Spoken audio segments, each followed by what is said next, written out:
Bonjour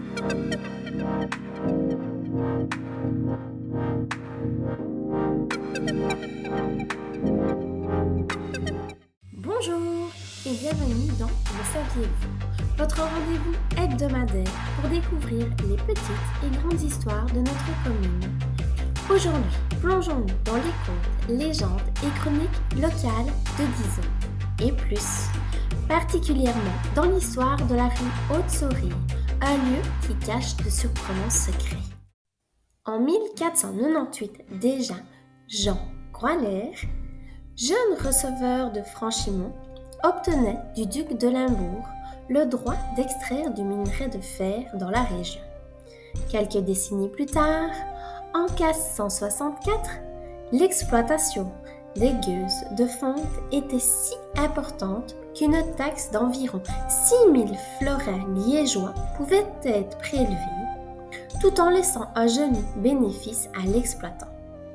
Mais l'histoire ne s'arrête pas là. Au XIXe siècle, c'est le prince de Capoue qui s'intéresse au lieu. En 1860, les fouilles commencent et offrent du travail à de nombreux Disonnais. Malheureusement, malgré l'acharnement et l'argent investi, la mine ne tint pas ses promesses. On y trouve du plomb, du fer, du sable et même un peu de charbon, présenté lors d'une exposition industrielle à Verviers.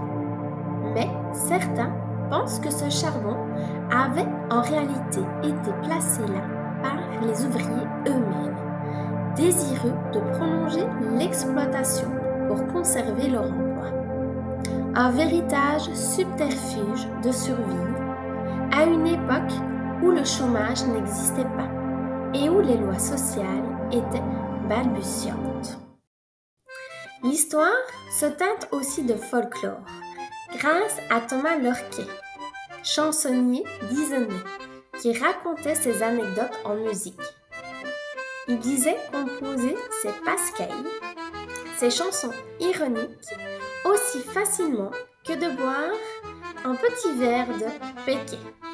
À l'époque, on buvait même ce genièvre dans des coquilles de moule, mélangeant leur jus à l'alcool. Une tradition à la fois économique et savoureuse.